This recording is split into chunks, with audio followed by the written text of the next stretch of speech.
একটা খুবই হতাশাজনক সিচুয়েশনের নিয়ে আমরা কথা বলছি। সেটা হচ্ছে কিছু মহিলা আমাদের কাছে আসেন যাদের দুটি বাচ্চা বা তিনটি বাচ্চা হয়েছিল, তারপর তারা লাইগেশন অপারেশন করেছেন এবং তারপরে কোনো একটি বাচ্চা মারা গেছে বা অন্য কারণে বা ডিভোর্স হয়ে যাওয়ার কারণে সেই মহিলা আবার প্রেগনেন্সি চাইছেন। এই অবস্থায় আমাদের কি কি করণীয় থাকতে পারে? এবার প্রথম কথা আমাদেরকে ভাবতে হবে যে মহিলার বয়স কত।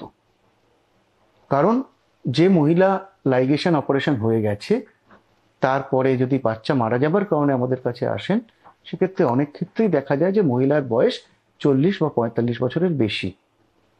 আর কিছু ক্ষেত্রে মহিলার ডিভোর্স হয়ে গেছে বা কম বয়সে বিয়ে হয়েছিল, 30-32 বছর বয়সেও আমাদের কাছে এসে পৌঁছচ্ছেন, যাদের দুদিকে টিউবে বন্ধ করা আছে, লাইগেশন করা আছে। যদি দেখা যায় মহিলার বয়স নর্মাল, সেক্ষেত্রে আমরা কি করতে পারি? সেক্ষেত্রে আমার কাছে দুটো অপশন আছে। 1 নম্বর অপশন রিক্যানালাইজেশন অপারেশন, 2 নম্বর অপশন টেস্ট টিউব বেবি বা আইভিএফ। এবার রিক্যানালাইজেশন অপারেশন আমরা কখন করব? এই করার কিছু প্রি রিকুইজিট আছে। কি কি প্রি রিকুইজিট? আমাকে দেখে নিতে হবে মহিলার ডিম্বাণুর সংখ্যা সঠিক আছে কিনা। যদি ডিম্বাণু সঠিক না থাকে তাহলে অযথা অপারেশন করে লাভ নেই। মহিলার ফাইব্রয়েড, এন্ডোমেট্রিওসিস এই জাতীয় রোগ আছে কিনা, হাজবেন্ডের স্পার্ম কাউন্ট ঠিক আছে কিনা। যদি এগুলো ঠিক থাকে তাহলে আমরা রিকনভলিউশন প্রসিডিওরের প্রতি এগোতে পারি। বা রিকনভলিউশন প্রসিডিওরের আগে আমরা যেটা করে থাকি সেটা হচ্ছে একটা ল্যাপ্রোস্কোপি করে থাকি। সেই ল্যাপ্রোস্কোপিতে আমরা দেখি যে টিউবাল এন্ডগুলো ঠিক আছে কিনা, মানে medial end of the tube এবং lateral end of the tube adequate length আমি পাচ্ছি কিনা। অনেক সময় লাইগেশন করার সময় টিউবের অধিকাংশ জায়গাটাই বাদ দিয়ে দেওয়া হয় বা ফিমব্রিয়া বা শেষের দিকটা বাদ দিয়ে দেওয়া হয়। যদি এগুলো বাদ দিয়ে দেওয়া থাকে তাহলে কিন্তু রিক্যানালাইজেশন অপারেশন করে কোনো লাভ নেই। যদি আমার দেখা যায় যে অ্যাডিকুয়েট লেন্থ অফ টিউব পাচ্ছি এবং ফিমব্রিয়া ঠিক আছে, সেক্ষেত্রে আমি ল্যাপ্রোস্কোপি বা পেট কেটে যে কোনো পদ্ধতিতে রিক্যানালাইজেশন অপারেশনটা করে দিতে পারি। এবং এই রিক্যানালাইজেশন অপারেশনের পরে আমরা দেখে থাকি যে প্রেগনেন্সি আসার চান্স অ্যাটলিস্ট 20-30%। কিন্তু যাদের রিক্যানালাইজেশন অপারেশন হবে তাদের কতগুলো জিনিস বারবার মাথায় রাখতে হবে। যে রিক্যানালাইজেশন অপারেশনের মাধ্যমে প্রেগনেন্সি এলে একটোপিক প্রেগনেন্সির সম্ভাবনা খুব বেশি। সুতরাং আপনার প্রেগনেন্সি আসার সাথে সাথেই আপনি আপনার ডাক্তারবাবুর শরণাপন্ন হবেন। তিনি চেক করে দেখবেন যে আপনার একটোপিক প্রেগনেন্সি এসছে না ইন্ট্রা ইউটেরাইন বা ইউট্রাসের মধ্যে প্রেগনেন্সি এসছে। যদি একটোপিক আসে, যদি আমরা আগে আগে ব্যবস্থা নিয়ে নিই তাহলে কোনো অসুবিধা নেই, নর্মালি চিকিৎসা করে দেওয়া যাবে। আর যদি নর্মাল ইউট্রাসের মধ্যে এসে থাকে তাহলে সুন্দর প্রেগনেন্সি চলবে। সুতরাং আমাকে কতগুলো জিনিস রিক্যানালাইজেশনের আগে মাথায় রাখতে হবে। 1, ডিম্বাণু ঠিক আছে কিনা, 2, শুক্রাণু ঠিক আছে কিনা, 3 নম্বর আদার কোনো ডিজিজ আছে কিনা, টিউবের লেন্থ অ্যাডিকুয়েট আছে কিনা এবং ফিমব্রিয়া বাদ গেছে কিনা। যদি এগুলো ঠিক থাকে তাহলে আমরা রিক্যানালাইজেশন অপারেশন করতে পারি। এবং তারপরে যদি প্রেগনেন্সি আসে আমাকে বারবার করে মাথায় রাখতে হবে যে রিক্যানালাইজেশন অপারেশনের পরে যে প্রেগনেন্সি আসে সেটা কিন্তু একটোপিক প্রেগনেন্সির সম্ভাবনা বেশি থাকে। সুতরাং আমাকে তৎক্ষণাৎ ডাক্তারবাবুর শরণাপন্ন হতে হবে।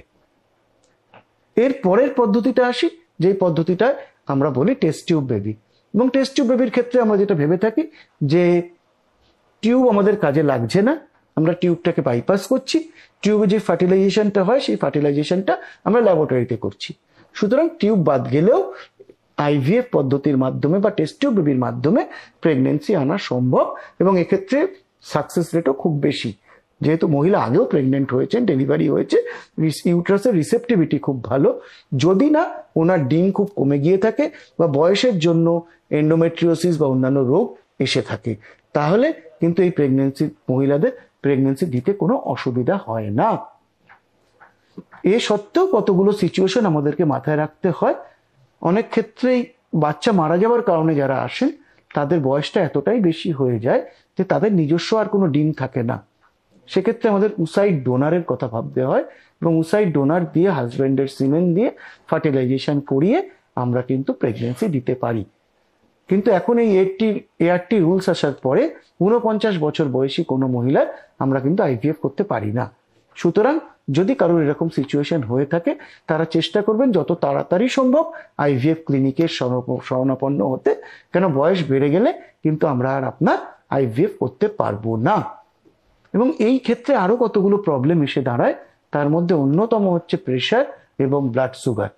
ব্লাড প্রেশার এবং ব্লাড সুগার খুব বেশি হয়ে যায় অনেকের, এবং এইগুলোকে আমাদের কিন্তু প্রেগনেন্সি দেবার আগে নর্মালাইজ করে নিতে হয়।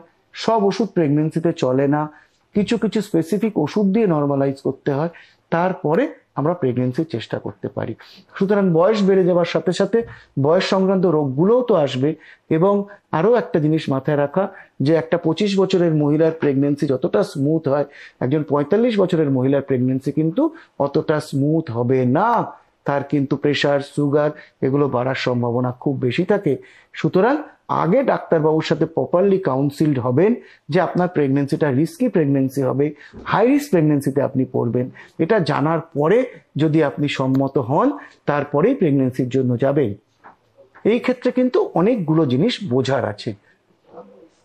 এবং এক্ষেত্রে আমরা আরো একটা কথা বলে থাকি, বাচ্চা মারা যাবার কারণে যারা আমাদের কাছে আসেন তাদের কিন্তু সাইকোলজিক্যাল স্টেটাসও খুব পুয়ার থাকে। তারা কিন্তু তখনও একটা ট্রমার মধ্যে থাকেন। এই ট্রমা থেকে বাইরে না এসে আবার প্রেগনেন্সির জন্য যাওয়াটা কিন্তু ঠিক নয়। এই মেন্টাল ব্রেনের হরমোনগুলো যেগুলো সিক্রেট হয়, সেগুলো কিন্তু প্রচুর প্রবলেম ক্রিয়েট করতে পারে। সুতরাং টোটাল চিকিৎসা দরকার, শুধু বাচ্চা আসার চিকিৎসা নয়, আপনার মেডিকেল, সাইকোলজিক্যাল এবং গাইনোকোলজিক্যাল চিকিৎসার মাধ্যমেই আপনি কিন্তু প্রেগনেন্সি নিতে পারেন। নমস্কার।